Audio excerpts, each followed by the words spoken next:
നമസ്കാരം. മലയാളി വാർത്ത ഇൻസൈഡിലേക്ക് സ്വാഗതം. ചിരിയുടെ രാജകുമാരൻ അല്ലെങ്കിൽ ചിരിയുടെ സുൽത്താൻ എന്ന് അറിയപ്പെട്ടിരുന്ന സലീം കുമാർ നമ്മെ വിട്ടു പിരിഞ്ഞ വാർത്ത നമുക്ക് ഒരിക്കലും ഉൾക്കൊള്ളാൻ കഴിയാത്തൊരു വാർത്തയാണ്. അല്പസമയം മുൻപാണ് അദ്ദേഹത്തിന്റെ ചിരി എന്ന വീട്ടുവളപ്പിൽ തന്നെ അദ്ദേഹത്തിന്റെ അവസാന സംസ്കാര ചടങ്ങുകളൊക്കെ തന്നെ നടന്നത്. ഔദ്യോഗിക ബഹുമതികളോടുകൂടിയുള്ള സംസ്കാര ചടങ്ങാണ് നടന്നത്. എന്നാൽ സംസ്കാര ചടങ്ങിനിടയിൽ അദ്ദേഹത്തിന്റെ മൂത്ത മകനായ ചന്തുവിന്റെ ചില പ്രവൃത്തി ചിലരുടെയൊക്കെ കുരു വല്ലാണ്ട് പൊട്ടിച്ചിരിക്കുകയാണ്. ആദ്യം അദ്ദേഹത്തിന്റെ മകന്റെ ആ പ്രവൃത്തി ഒന്ന് കാണാം.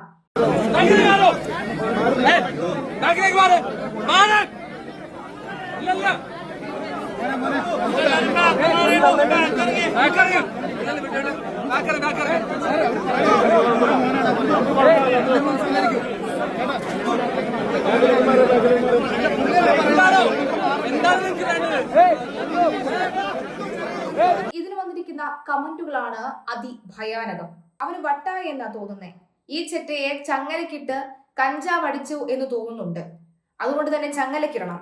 അയാളുടെ പെരുമാറ്റം തീരെ ശരിയായില്ല. ജനങ്ങളോടല്ല മാപ്പറകളോടാണ് മാറാൻ പറയുന്നത്. ശരിക്കും ശ്രദ്ധിച്ചു നോക്ക്. അഹങ്കാരി എന്ന് പറയുന്നുണ്ട്. എന്തിന്റെ പേരിലായാലും ആക്രോശിച്ചത് ശരിയായില്ല.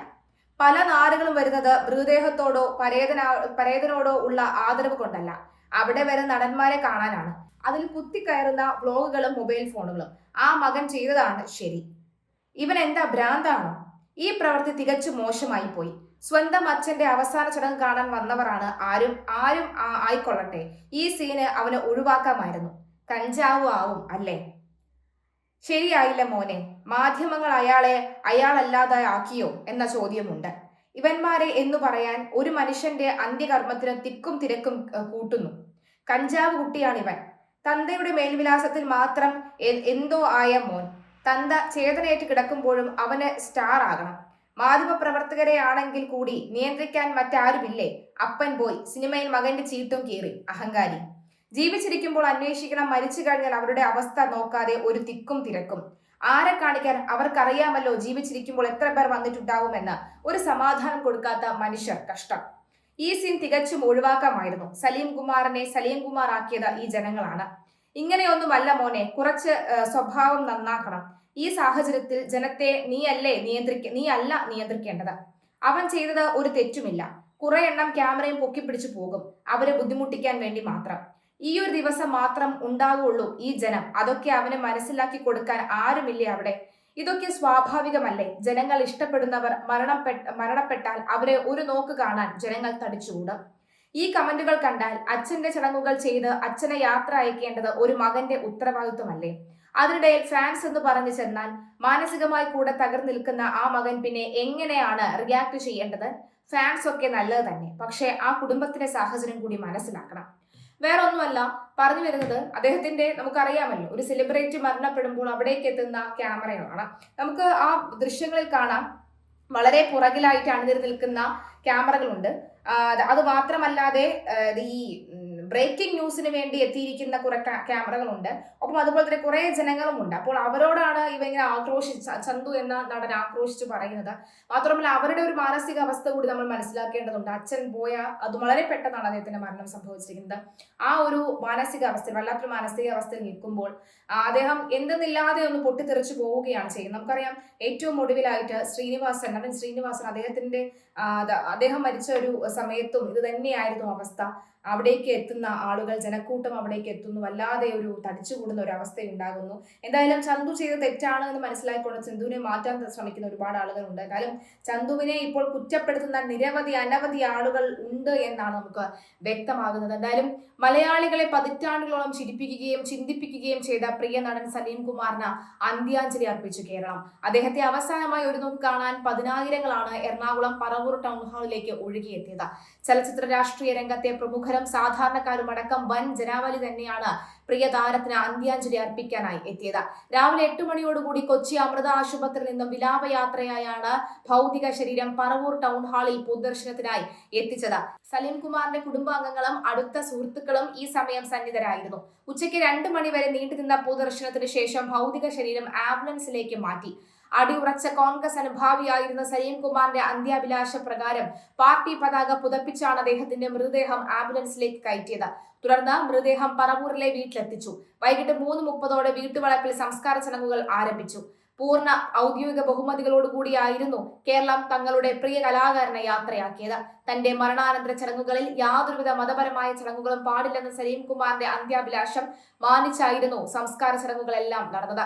സഹോദരതുല്യനായ സുഹൃത്തിന്റെ വിയോഗത്തിൽ അത്യന്തം വികാരധീരനായിട്ടാണ് മുഖ്യമന്ത്രി വി ഡി സതീശനെ നമ്മൾ കണ്ടത്. പറവൂർ ടൗൺ ഹാളിലെത്തി അന്തിമോപചാരം അർപ്പിച്ചത് അങ്ങനെയായിരുന്നു. വെറുമൊരു ചലച്ചിത്ര താരത്തെ അല്ല, തനിക്ക് സ്വന്തം കൂടപ്പിറപ്പിനെയാണ് നഷ്ടപ്പെട്ടതെന്നാണ് വി ഡി സതീശൻ മാധ്യമങ്ങളോട് പറഞ്ഞത്. സലീം കുമാറിന്റെ അടിയുറച്ച കോൺഗ്രസ് ബോധത്തെയും രാഷ്ട്രീയ നിലപാടുകളെയും അദ്ദേഹം അനുസരിച്ചു. തന്റെ എല്ലാ നിയമസഭാ തെരഞ്ഞെടുപ്പ് കമ്മിറ്റി ഓഫീസുകളും ഉദ്ഘാടനം ചെയ്തത് സലീം കുമാർ ആയിരുന്നു. ഏത് സംഘർഷ സാഹചര്യത്തിലും സാധാരണ നിലയിലേക്ക് കാര്യങ്ങളെ മടക്കിക്കൊണ്ടുവരാൻ പ്രത്യേക കഴിവുള്ള നർമ്മബോധമായിരുന്നു അദ്ദേഹത്തിന്റേതും മുഖ്യമന്ത്രി കൂട്ടിച്ചേർത്തു. ഹാസ്യ നടൻ എന്നതിനപ്പുറം താൻ എത്രമാത്രം വലിയൊരു നടനാണെന്ന് ആദാമിന്റെ മകൻ അബു എന്ന ചലച്ചിത്രത്തിലൂടെ സലീം കുമാർ തെളിയിച്ചതാണ്. അദൂർ ബാസിയെയും ബഹുദൂറിനെയും പോലെ മലയാളിയുടെ മനസ്സിൽ അദ്ദേഹം എന്നും ജീവിക്കും. ഇന്നത്തെ സോഷ്യൽ മീഡിയയിലെ ട്രോളുകളും തമാശകളും പോലും സലീം കുമാറിന്റെ കഥാപാത്രങ്ങളെ ചുറ്റിപ്പറ്റിയുള്ളതാണ് എന്ന് വി ഡി സതീശൻ ഓർമ്മിപ്പിച്ചു. എന്തായാലും കേന്ദ്രമന്ത്രി സുരേഷ് ഗോപി, മുൻനിര നടൻ ജയറാം, രമേശ് പിഷാരടി, നവ്യ നായർ തുടങ്ങി സിനിമാ സാംസ്കാരിക ലോകത്തെ നിരവധി പ്രമുഖർ ടൗൺ ഹാളിലെത്തി അന്തിമോപചാരം അർപ്പിച്ചു. പ്രതിപക്ഷ നേതാവ് പിണറായി വിജയൻ, മെഗാസ്റ്റാർ മമ്മൂട്ടി, മോഹൻലാൽ എന്നിവരും സലീം കുമാറിന്റെ വിയോഗത്തിൽ ആഴത്തിലുള്ള അനുശോചനം രേഖപ്പെടുത്തി. മലയാള ചലച്ചിത്ര മേഖലയ്ക്ക് ഒരിക്കലും നികത്താനാകാത്ത വലിയൊരു നഷ്ടമാണ് ഈ വിയോഗമെന്ന് പ്രതിപക്ഷ നേതാവ് പിണറായി വിജയൻ അനുസ്മരിച്ചു. തീരാത്ത സങ്കടമാണ് ഈ വേർപാടെന്ന് മമ്മൂട്ടിയും, സിനിമയ്ക്കകത്തും പുറത്തും തനിക്ക് ലഭിച്ച ഏറ്റവും നല്ല ഒരു സുഹൃത്തായിരുന്നു സലീം കുമാർ എന്ന് മോഹൻലാലും ഓർമ്മിച്ചു. ഹാസ്യ സാമ്രാട്ടായി മലയാള സിനിമ ഭരിച്ച സലീം കുമാറിന്റെ വിയോഗത്തോടെ മലയാള സിനിമയിലെ ഒരു സുവർണ അധ്യായത്തിനാണ് അന്ത്യം കുറിക്കുന്നത്.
What?